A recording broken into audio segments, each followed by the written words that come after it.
Hi Aquarius, this is Jav. Welcome po sa ating channel. By the way, Aquarius, this is your Timeless Gabay Tarot reading. Gamitin ang reading na ito bilang gabay lamang. Tandaan Aquarius, ito po ay general reading.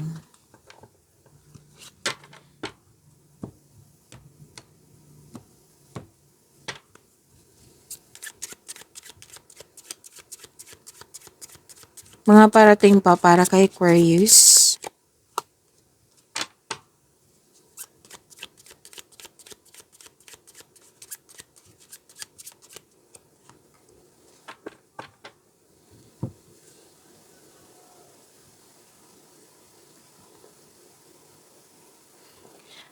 Aquarius, sabi po dito,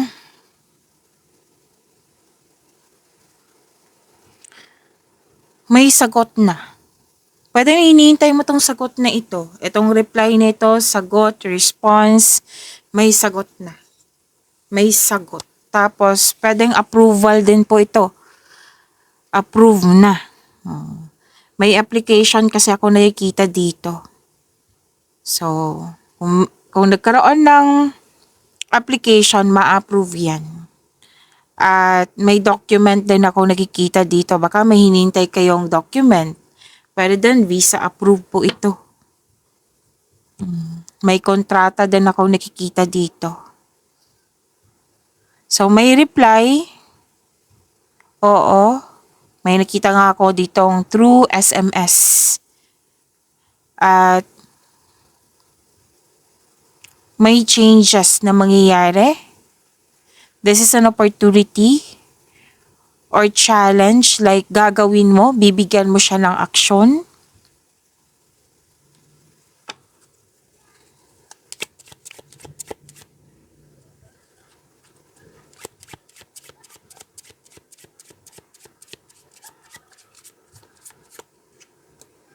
May special event. May nakita kong special event dito, social event. A togetherness, bonding, community, wedding, may reception ako nakikita dito, may baby shower, any kind of celebration. Na may nakita nga ako ditong, anong tawag dito na, labas tayo para i-celebrate to. Pwede yung outing. Pwede din mag-lunch date or dinner date. Group date to ha, grupo.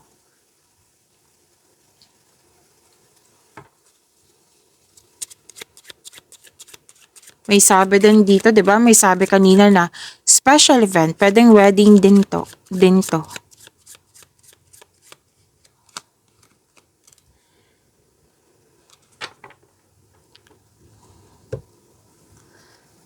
So may promises, agreement, commitment.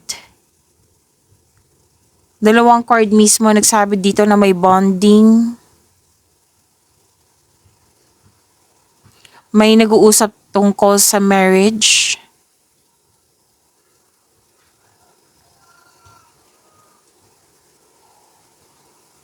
Yes. At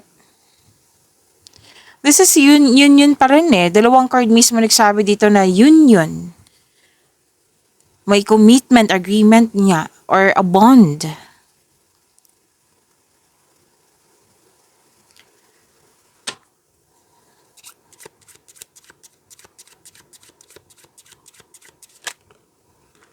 Pwedeng may na-miss ka sa nakaraan or naalala mo yung nakaraan. May past kasi yung sinasabi dito na naalala mo. Pwedeng through your panaginip, tapos pagising mo na, nga pala no, nangyari to sa nakaraan. Tapos pwedeng nalungkot ka.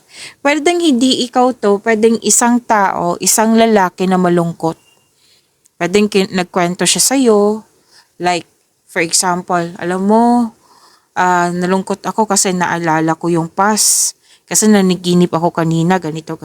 Hindi lang siya panaginip. Like, pwedeng nangyari na talaga na, what I meant is, may nagkwento sa'yo or pwedeng ikaw to. Pero most likely, lalaki to eh. Lalaki na nalungkot. Pwede ikaw yung nagkwento na, ikaw babae ka. Tapos, nakwento mo sa isang tao na may lalaking tao na malungkot. Yan. Pwedeng concern to talaga sa lalaki na malungkot. And, may usapin din dito tungkol sa situation na kailangan natanggapin. Pwedeng, di ba may nangyari sa nakaraan na noon na hirap na hirap kang tanggapin ito. Tapos nag-decide ka ngayon na tatanggapin mo na siya. Para magkaroon ng changes, para matapos na. A situation that must be accepted. Kailangan tanggapin. Gusto mo, may dito, isolation, gusto mo mag-isa para makapag-isip, makapaghinga. May tampo din dito, hindi lang siya malungkot kasi may tampo ako nakikita dito. Like, a feeling of abandonment na may concern sa taong hindi nagbigay halaga.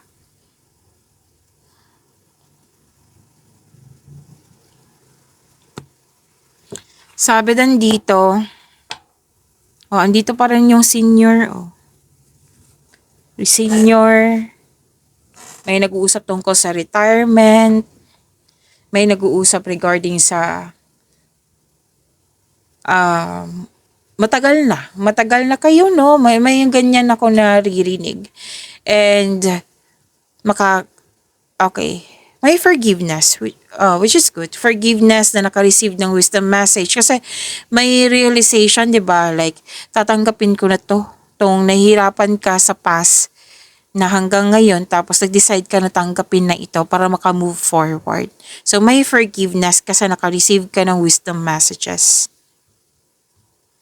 Tapos, di ba may kausap ka kanina na regarding sa loneliness?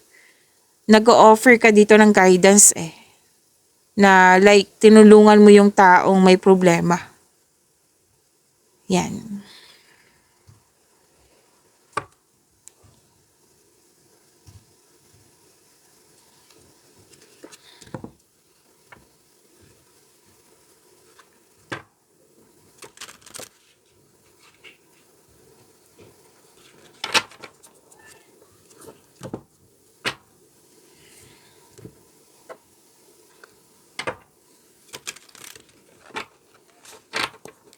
Maraming salamat po sa mga hindi nag-skip ng ads.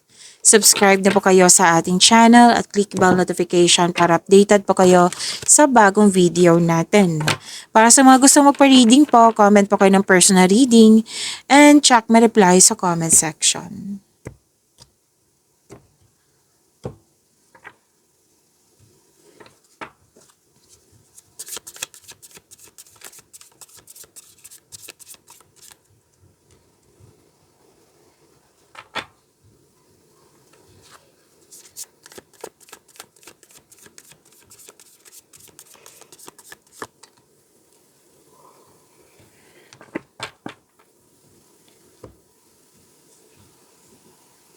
This is your energy, Aquarius.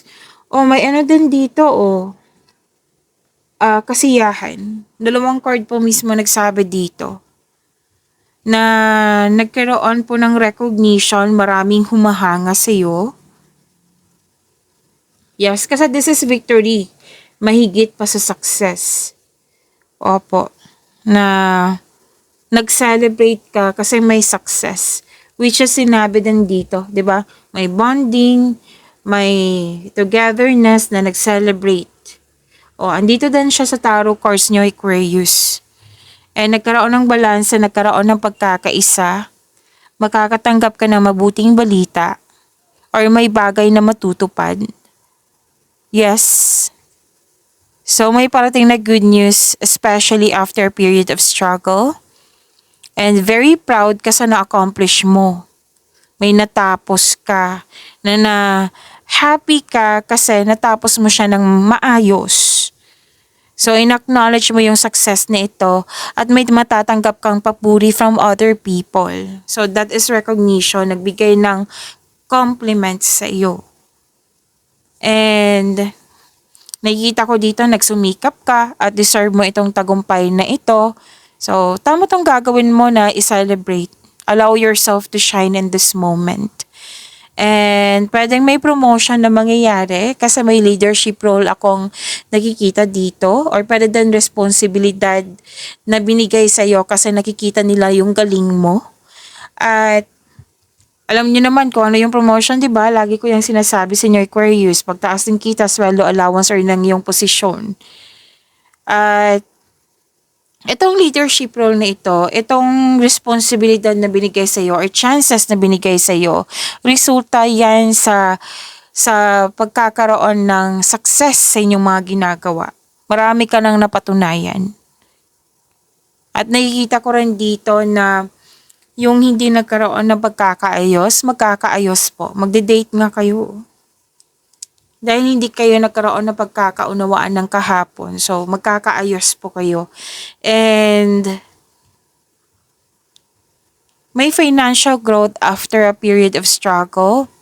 So, ito yung resulta sa pagiging productive mo sa araw-araw. Yung naging nagkaroon ng victory, nagkaroon ng recognition. Yung disiplina mo, yung pagiging hard worker mo, are paying off. So, enjoy this time. You deserve this, Aquarius.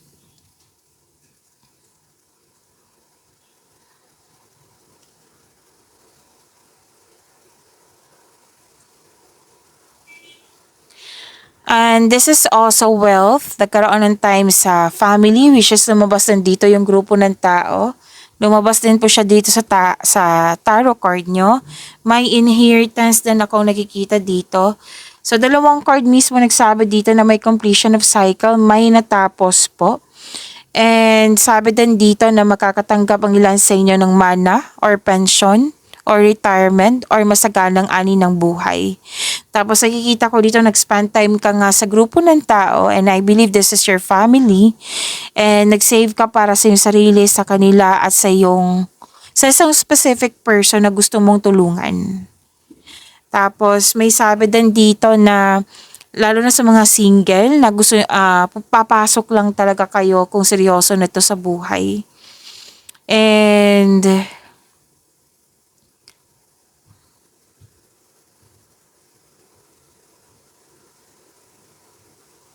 okay, mukhang ipakilala mo na yung partner mo sa grupo ng tao. Tapos may alok dito na business partnership with close friends. Very supportive yung grupo ng tao sa yung mga ginagawa. At gusto mong bumili ng property. Yes. And very supportive. Yes, very supportive yung grupo ng tao sa iyo. At kung naguguluhan ka, kung kailangan mo ng kausap, then makakatulong po yung mga life coach, mentor. Matanda pa sa iyo, wiser pa sa iyo. Makatulong po sila sa iyo.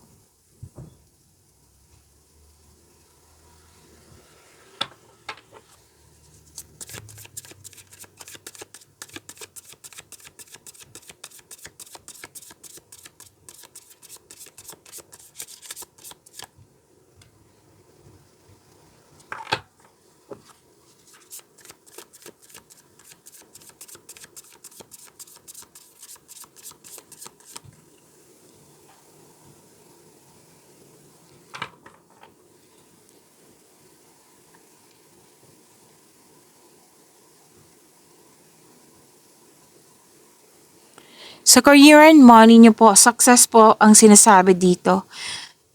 Wow, puro success yung apat na card. Aquarius, ang ganda naman. Claim nyo po ha, deserve nyo to. Success, enjoyment, at financial security is yours. So, relax, enjoy mo yung achievement mo. Alam mo, kahit magbakasyon ka or mag-rest day, Aquarius, pagbalik mo sa trabaho, abundance pa rin yung nakikita ko dito. Diba? Ang ganda. So, deserve nyo magkaroon ng bakasyon kasi naging masipag naman po kayo. And nakikita ko rin dito na nag-decide ka dito na mas maging wiser ka pa sa pag-handle lang yung finances. Pero nakikita ko dito na hindi ka madamot. Masaya ka makatulong sa kapwa mo. So, may ang ilan sa inyo dito may planong magbakasyon. Deserve nyo po ito, sabi ng yung card. Kasi naging masipag ka sa buhay karera. At may promotion pa rin ako nakikita dito from here sa inyong energy cards na pwedeng maraming orders, maraming customer, and may luck po ako nakikita dito, LUCK. So, lahat ng tinanim mo, nagbo-bloom, which is sinabi din ng card nyo kanina dito sa inyong energy cards.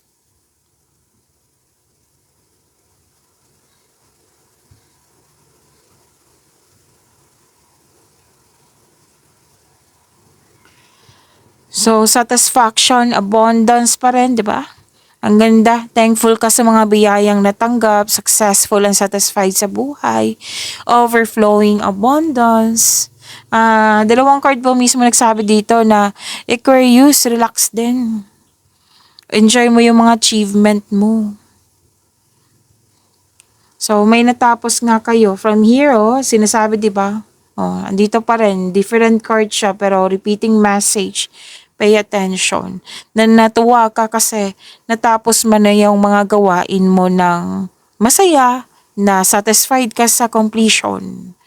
So, recognition pa rin ang sinasabi ng cards mo dito. So, expect a recognition for a job well done. So, promotion pa rin from here to here. Apat na card na nagsabi dito, promotion.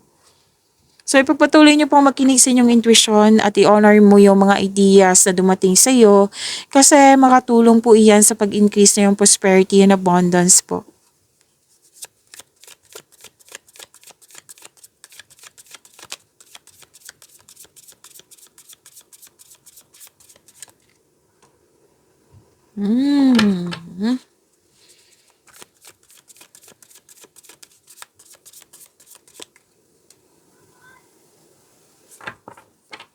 Aquarius, huwag niyong kalimutan na mag-subscribe sa channel natin at i-click yung bell notification para updated po kayo sa reading natin.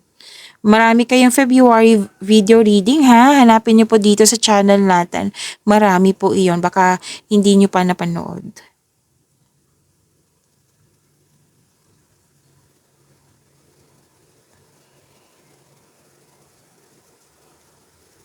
Para sa mga marelasyon, actually lahat kayo naging masipag, 'di ba? Naging masipag kasi mas nagkaroon ng sense of stability. Kumbaga, nagpe-prepare kayo para sa better future, sense of stability. Kaya naging hard worker kayo 'di ba? Sinabi dito, naging hard worker kayo kasi gusto niyo makaipon ng malaki. Tapos gusto niyo makaipon ng malaki at vina-value mo ito kasi itong ipon na ito, you're saving money for the future or may specific goal ka. Alam niyo ba, sinabi ng card dito na sa pagiging matipid at pag-iingat sa iyong naipon, yayaman ka. Sabi yan ng card single, lahat kayo, single ka man relasyon sa buhay mag-asawa. So, galingan niyo sa pag-iipon. Posibleng may regalo, alok, or pamanang parating pa rin kasi may mana dito, 'di ba? So, yan.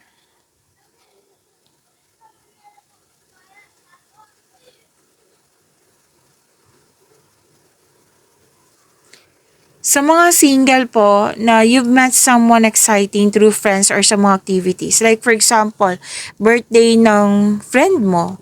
Tapos pumunta ka at nakilala mo si the one. Pwede din ah, hindi to sa social media Kasi excitement kasi, meaning to say, may celebration. Sa mga relasyon sa buhay mag-asawa, may travel plans, bakasyon pa rin, at magpa-participate kayo sa group activity. At,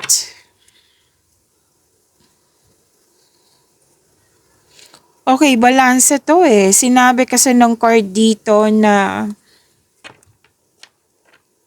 yes, pagkakaisa. Pagkakaisa din. At, sinabi ng card na nagtutulungan kayo. Lalo na sa mga single, huwag niyong ipilit na magkaroon ng relasyon agad. Kailangan magkaroon ng sense of stability, which is sinabi dito kanina.